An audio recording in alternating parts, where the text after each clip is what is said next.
What's good, everybody? So today I wanted to talk about traveling with cystic fibrosis. And let's see, what's today? Tuesday, Wednesday, Thursday, Friday, Saturday. 4 days I will be leaving to embark on my first mission trip with my church. It could probably end up being the only trip I ever get clearance to go on from my doctors.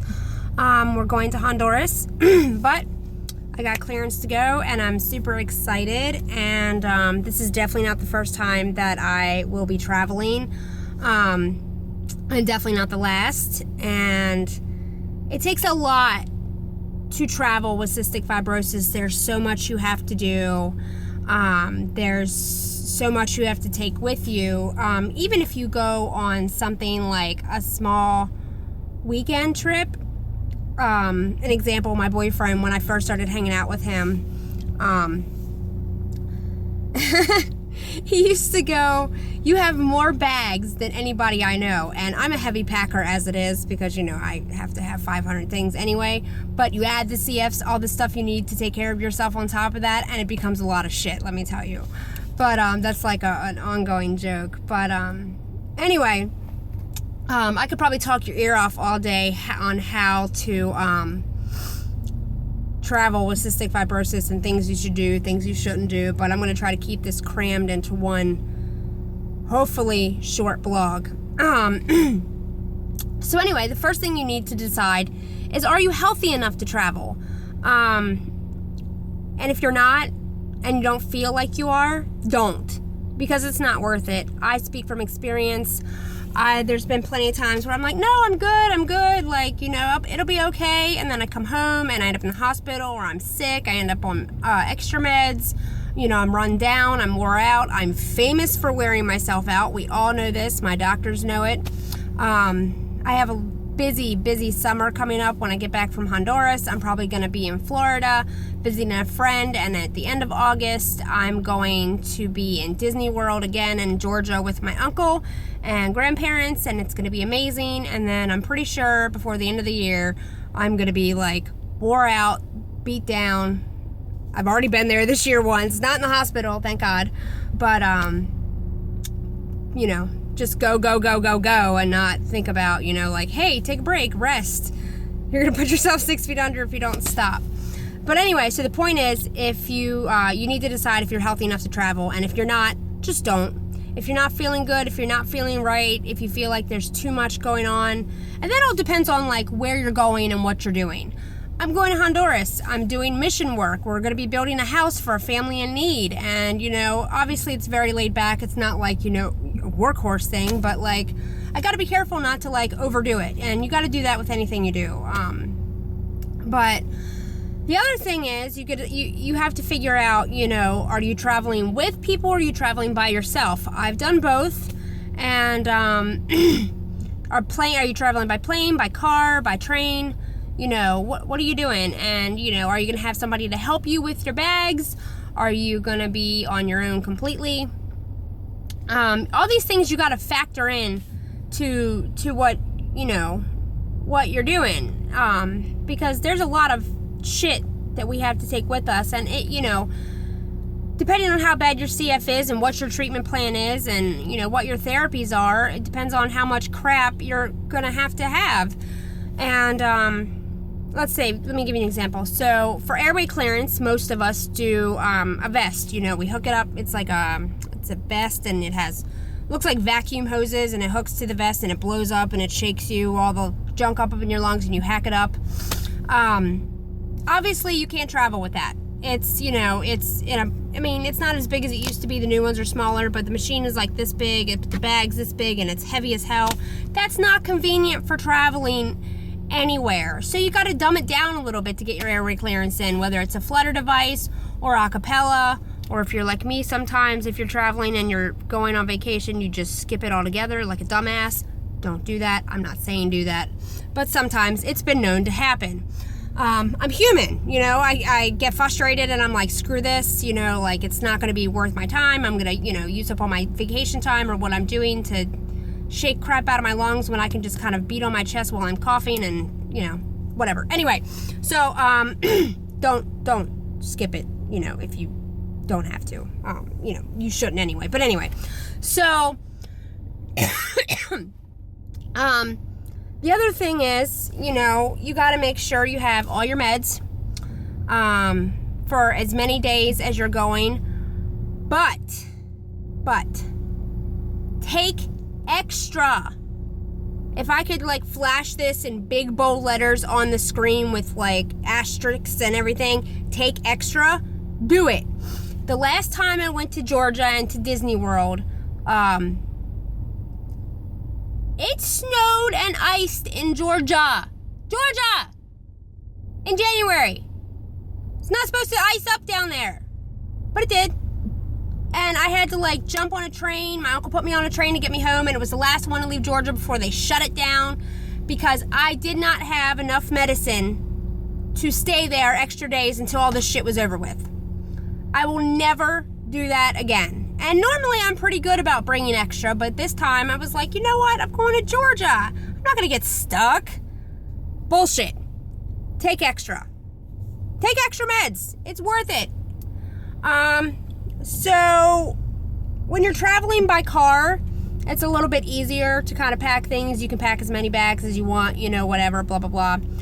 Flying is a different story.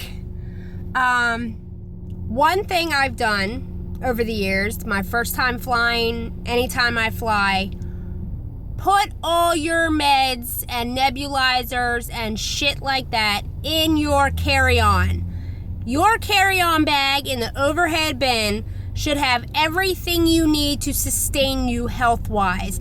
That way, if they lose your luggage and you never get it back, or it takes them days to find it because it ended up in BFE somewhere, you still have your medicine. You need to have your medicine instead of your clothes.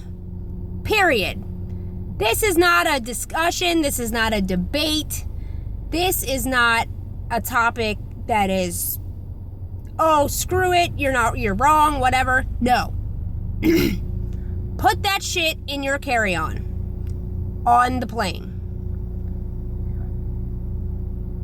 And then the other thing is going through security.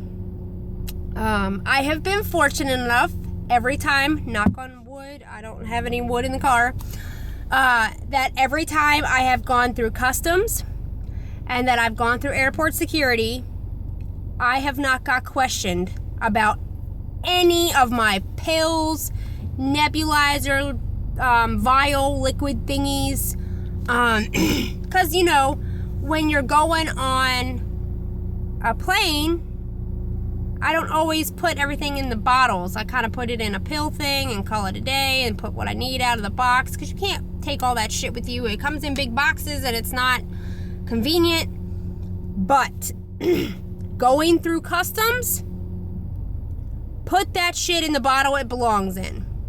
I've been lucky enough not to have any issues, but I'm pretty sure there are stories out there of people getting their shit thrown away, getting pulled up, yanked up, questioned, whatever, because it's not in the bottle it belongs in. Now, when I go to Honduras and I take my nebulizer meds with me, I can't take the big ass box it comes in. So I am taking one of the boxes and cutting the label off that shit, because it says it really tiny on the nebulizer vial that what it is, and saying this is what it is, this is the box it belongs in, and then hopefully, cross fingers, knock on wood, everything, whatever, that I will be okay getting in customs into Honduras and getting back into the U.S., which I shouldn't have much to get back into the U.S. because I'm not taking that much extra. But anyway, the other thing is, go on your computer, pull up the Word program, and type out a list of every single one of your medications and the dosage. And at the bottom of it, type out you are a cystic fibrosis patient. You go to this hospital. Mine would say, I am a cystic fibrosis patient. I go to Johns Hopkins Hospital, CF Care Center. My doctor is Dr. Michael Boyle. The phone number for there is 410 blah, blah, blah, blah, blah. You may also speak with nurses such and such, such and such, such and such, because they will answer the phone. That is very important. Because if they question you with anything, at least you have that with you. And I might even call my nurse tomorrow to get something emailed to me with a letterhead on it with all of that shit on there saying, I do go to that care center, this is their number, I have this many meds, whatever. Just to, check, double check, be safe. It's always good to be prepared. Now, some of us have a feeding tube, and I am one of those so lucky ones. Okay, I'm not going to say it like that because it saved my life more than I can count. I've got it when I was 12. I'm 32 years old. I'm going to be 33. I've had it for almost 20 years. It's definitely been a godsend. I hated it when I first got it. But anyway, that's another blog for another day that just popped into my head. But anyway, most of the time, I would say 95% of the time, because I eat like a horse anyway, I forego my nutrition when I go on vacation. But Honduras is a different story. You're going into a different country. It's not like you're going to a freaking resort. I'm going there on mission work. And yes, the food is going to be prepared and be hot. And there's fresh drinking water that's bottled, yada, yada, yada. But it still makes me nervous because you can catch Hep A from contaminated food and you got to make sure that shit is hot. It worries me. So therefore, on this trip, in my carry-on bag is going to be my feeding pump, nutrition, bags, extensions, syringes to clean it, the whole nine, and the little book bag that comes with it because I will have that shit hooked up during the day, ran under my shirt, and running in case I am anytime nervous about eating the food down there. And that's Joe, I don't lose 400 pounds. It's an exaggeration. But so I don't come back looking like an anorexic patient. I'm also bringing snacks with me. If you've ever tried to bring food through security in the airport, even if it's in a closed bag, it's a bag of chips, it's never been opened on this planet, they're going to throw it away. Because they're assholes. Because they want you to buy it on the other side of the thing. So, all of my snacks is going in my checked bag. Including a 6-pack of soda. Because if you think I'm going a week without carbonation, you're out of your mind. Hopefully it survives the flight. Let's just put it that way. It's a good thing that the mission house has a washing machine, so if the soda explodes, I can wash my clothes. So anyway, I'm kind of rambling here and kind of going on because like I said, I could talk your ear off about traveling with CF. I had to get vaccines for this trip. Recommended is Hep A, Hep B, and tetanus and typhoid and all that crap. I'm only getting Hep A and Hep A and tetanus. I talked to 400 people trying to get these vaccines. Number one, I'm a CF patient. I have to be 100% well before I can get them. Typhoid was out of the question because I have a compromised immune system. Whatever. Cross your fingers, say a prayer, nothing happens. Everything's been kosher down there. I had a long discussion on a conference call about, weird diseases and what I could possibly catch or cannot catch down there. So all should be good for that. But I am getting Hep A because of the contaminated food. Hep B was recommended, but because I'm not going to be there for an extended period of time, the travel place at Hopkins said that, it's okay to kind of forgo that one. But your insurance does not pay for that shit unless it's medically necessary. Thank God, as a CF patient, after I've talked to 400 people, because those vaccines are expensive. Oh my God. I'm going to my primary tomorrow to get Hep A and tetanus. I know it's short-ass notice. Recommended is like 10 days to 2 weeks before, or sooner if you can. But at least it's going to be in my system, so I should be okay. I just want to say that was a nightmare to go through, and I don't ever want to go through that again. No. I'm trying to think if there's anything else that I'm missing. I know there's like probably 1,000 things that I could talk about that I'm missing when it comes to traveling with CF. The other thing is, I'm going to be traveling with people that I know well and that I don't know that well at all. So this is going to be a different experience, and I'm pretty sure that they've never traveled with anybody with CF in their life. So this is going to be, you know, like a new experience for them, and they are some of the most supportive people I've ever come across in my life. And it's important, if you're traveling with a group of people, that they're going to support you and make sure that you put your health number one, and that they feel like your health is number one.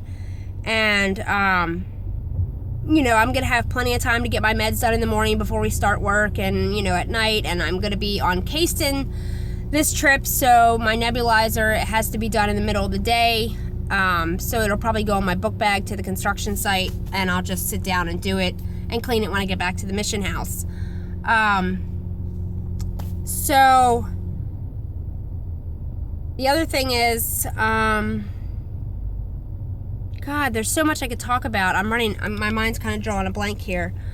You know, make sure you have, if you have blood sugar issues, make sure you have plenty of Lancets, plenty of test strips. Make sure you have sugar, like candy, or, you know, I'm going to Honduras, there's not going to be juice there.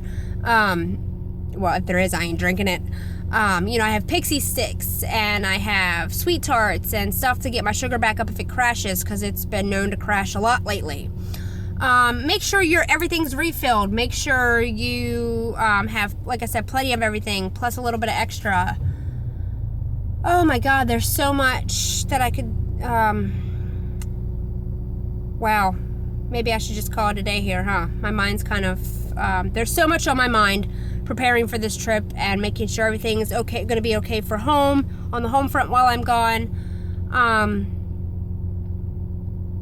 Yeah, maybe I should just cut it here. If you have any questions about traveling with CF, that maybe I didn't touch on, and that my brain is just not, you know, registering to spit out information to you at this point, go ahead and ask it in the comments, and I'll answer it. Boy, yeah, I'm just gonna cut it here, guys, because obviously you can tell I'm a little bit fried at this point. And I hope I covered everything I can. I know I kind of rambled.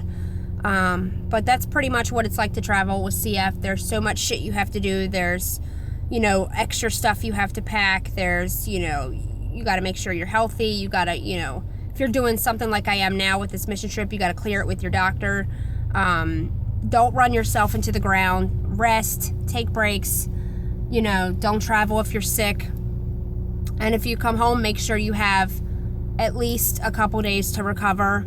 Even if you're going on vacation, this is not a vacation to me, this is a mission trip, but most of the time it's vacation to me. Even when you come home, a normal person has a couple days to recover, jet lag, whatever, yada yada.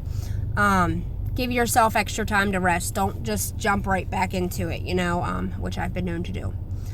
So anyway, if you like this vid, or if, you know, I got on your nerves, whatever, check out my other videos. Don't forget to subscribe to my channel, and I'll see you next time I do a vlog. Thanks.